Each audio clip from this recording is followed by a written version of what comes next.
आम्हाला असं बोलले गेले की तुम्ही मराठी लोक दलित लोक कशाला काढता पिक्चर, तुम्ही काय करणार आहात। आणि दलित पॅन्थर जरी असली तरी आता ती काय करू शकते। त्यांनी सुरुवातच अशी केली होती की तुम्ही कोण लागतात ढसाळांचे। जय भीम, मी डॉक्टर स्वप्नील ढसाळ, दलित पॅन्थर राष्ट्रीय अध्यक्ष। आज आम्हाला सेन्सर बोर्डने फोन करून त्यांच्या ऑफिसमध्ये बोलवून घेतलं होतं।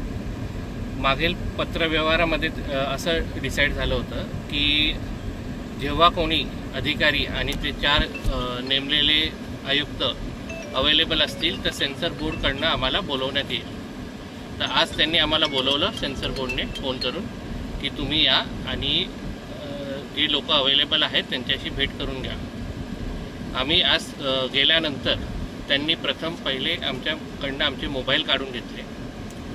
आम्ही त्यावर त्यांना प्रश्नही विचारले तर ते बोलले की नाही, हा रूल आहे इकडचा की जे कोणी भेटायला येतं त्यांनी मोबाईल सोबत कॅरी नाही करायचं। तर आम्ही ते ऐकून त्यांना मोबाईल त्यांच्याकडे ठेवायला दिले। दुसरी गोष्ट म्हणजे जेव्हा आम्ही आतमध्ये गेलो आणि तिकडे एक परप्रांतीय अधिकारी बसवला गेला आहे, राजपूत आहे कोण काय माहीत नाही, रवींद्र सिंग त्यांचं नाव आहे। त्यांनी सुरुवातच अशी केली होती की तुम्ही कोण लागतात ढसाळांचे, तुम्ही करता काय। आणि हा विषय मला बिलकुल माहीत नाही आहे, तर तुम्हीच सांगा एक्झॅक्टली झालं काही आहे।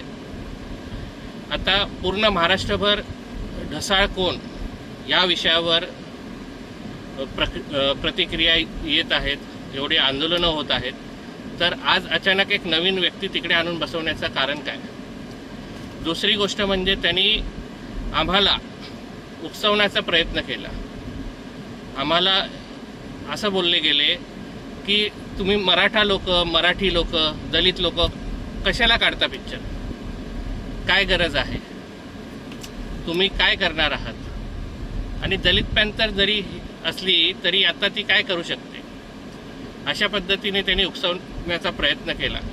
मी तिकडे त्याला जर मारलं असतं तर त्यांचा हाच हेतू होता की मी त्यांना हात उचलावं, त्यांना मारावं, म्हणजे ह्या पद्धतीने ते आमच्यावर केसेस टाकतील। तर माझी हीच दरख्वास्त आहे सर्वांना की आपल्याला या विरोधात ॲक्शन घेणं गरजेचं आहे।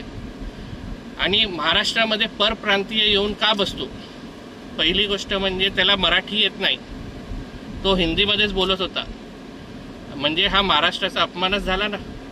तर आपल्याला यावर ॲक्शन घेणं फारच गरजेचं आहे।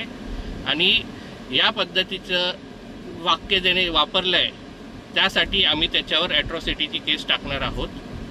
हे आम्ही लवकरात लवकर कारवाई करणार आहोत, कारण त्यांनी हा दलित शब्द, मराठा शब्द, मराठ्यांना शिव्या देणं या पद्धतीचे वाक्य वापरलेत। मराठी करणार काय, तर मला असं वाटतं सर्व मराठी बंधू लोकांनी सगळ्यांनी एकत्र येऊन, कोणताही समाजाचा असो, यासाठी सगळ्यांनी आपला आवाज उचलणं गरजेचं आहे। नाहीतर महाराष्ट्रात राहणं मराठीसाठी पण फार अस्मितेचं राहणार आहे। धन्यवाद।